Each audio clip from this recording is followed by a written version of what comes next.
Salam saudara yang dikasihi Tuhan Yesus, salam berjumpa kembali dalam renungan firman Tuhan di hari ini. Hari ini yang menjadi dasar dalam renungan adalah dalam Matius pasal 4 ayat 12 sampai ayat yang ke-17 firman Tuhan ini. Saya akan baca dengan kita yang demikian bunyinya. Tetapi waktu Yesus mendengar bahwa Yohanes telah ditangkap, menyingkirlah ia ke Galilea. Ia meninggalkan Nazaret dan diam di Kapernaum di tepi danau di daerah Zebulon dan Naftali, supaya genaplah firman yang disampaikan oleh Nabi Yesaya, tanah Zebulon dan tanah Naftali, jalan ke laut, daerah seberang sungai Yordan, Galilea, wilayah bangsa-bangsa lain. Bangsa yang diam dalam kegelapan telah melihat terang yang besar, dan bagi mereka yang diam di negeri yang dinaungi maut telah terbit terang. Sejak waktu itulah Yesus memberitakan, bertobatlah sebab kerajaan Allah sudah dekat. Saudara, di sini kita akan belajar memahami dan mengerti bahwa perhatian Yesus terhadap jeritan orang percaya. Ketika seseorang ada dalam masa-masa yang sulit di dalam hidupnya, apa yang sangat diperlukan? Mungkin jawaban saudara adalah pertolongan, perhatian, dan kepedulian. Ya, pertolongan dan perhatian dan kepedulian orang yang ada di sekitar kita sangat diharapkan di masa itu.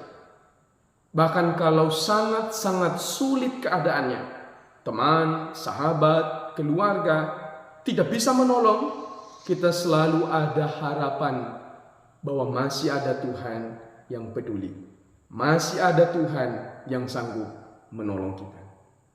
Perhatikan bagian firman Tuhan yang kita baca ini. Ketika Yesus mendengar Yohanes sudah atau telah ditangkap, menyingkirlah ia ke Galilea. Yesus bukan menolong Yohanes, malah menyingkir ke tempat lainnya. Yohanes sudah melakukan tugasnya dengan baik, dia telah mempersiapkan jalan bagi Tuhan. Yohanes dengan sungguh menyerukan seruan pertobatan. Yohanes melakukan tugas mengajar, menasihati, dan menegur setiap kesalahan tanpa pandang bulu. Dia ditangkap oleh karena pelayanannya. Saudara, apabila kita dalam suasana yang seperti yang dialami oleh Yohanes, yang sedang terancam dan dipenjarakan, dan juga dalam posisi keadaan orang-orang yang ada di Galilea yang ditinggalkan oleh Yohanes dalam pelayanannya, dan juga yang ada di sekitar sungai Yordan, bangsa-bangsa lain yang sangat mengharapkan pertolongan Tuhan. Bagaimana sikap saudara? Mungkin sedih, mungkin bingung, kecewa, merasa tidak dihargai dan dipedulikan.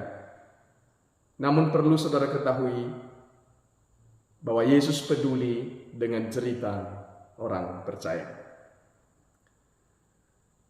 Ada beberapa hal yang perlu kita pelajari dalam teks ini. Yang pertama, Yesus menyingkir ke Galilea itu bukan karena tidak peduli, tetapi karena Yesus melanjutkan yang ditinggalkan oleh Yohanes. Melanjutkan pekerjaan yang dilakukan oleh Yohanes. Yohanes yang sudah menjadi persiapan jalan bagi Kristus. Dalam sebuah permainan catur, terkadang harus mundur untuk melangkah menuju kemenangan. Dan Yohanes adalah pendahulu bagi Kristus. Yohanes bukan pesaing bagi Kristus. Setelah Yohanes ditangkap, maka Yesus melanjutkan yang ditinggalkan oleh Yohanes Pembaptis dan membangun di atas dasar kokoh yang diletakkannya. Kristus sangat menghormati Yohanes saat ia memberitakan pokok yang sama seperti yang diberitakan Yohanes sebelum dia. Dalam ayat yang ke-17 kita bisa melihat bahwa Yesus menyerukan, bertobatlah sebab kerajaan Allah sudah dekat. Dengan cara ini dia menunjukkan bahwa Yohanes adalah pembawa berita dan utusannya, sebab ketika dia melaksanakannya sendiri, beritanya yang sama yang akan disuruhnya kepada Yohanes itu yang diserukannya di dalam bait Allah. Yang kedua, Yesus menyingkir ke Galilea oleh karena perhatiannya kepada orang-orang kudus. Galilea suatu bagian terpencil di negara itu. Letaknya paling jauh dari Yerusalem dan dipandang orang dengan rasa jijik, dianggap kasar dan tidak tahu adat. Kesitulah Kristus pergi dan menegakkan panji Injilnya. Kota yang dipilihnya sebagai tempat tinggal bukan Nazaret, tempat ia dibesarkan. Ia meninggalkan Nazaret karena alasan yang kuat, karena orang-orang di kota itu menghalau Yesus keluar dari antara mereka. Nazaret merupakan tempat pertama yang menolak Kristus, dan karena itu juga ditolak olehnya. Kristus tidak akan mau tinggal lama di tempat ia tidak disambut. Betapa malang dan celakanya nasib orang-orang Nazaret itu. Ia datang dan diam di Kapernaum, sebuah kota di Galilea, kota besar yang ramai, yang sangat jauh dari Nazaret. Yang ketiga, Yesus menyingkir ke Galilea oleh perhatian kepada jeritan mereka. Ayat 16 berkata, bangsa yang diam dalam kegelapan telah melihat terang yang besar, dan bagi mereka yang diam di negeri yang dinaungi maut telah terbit terang. Nubuat ini dikutip dari Yesaya 9 ayat 1 sampai 2, namun dengan sedikit variasi. Matius mengutipnya. Nabi di tempat itu menubuatkan masa kegelapan besar yang akan datang menimpa para pencemooh, yang lebih parah daripada yang akan menimpa negeri-negeri lain yang disebutkan di situ. Kegelapan ini merujuk kepada masa pembuangan bangsa Israel. Mereka yang diam dalam kegelapan mungkin akan putus asa dalam mencari jalan keluar.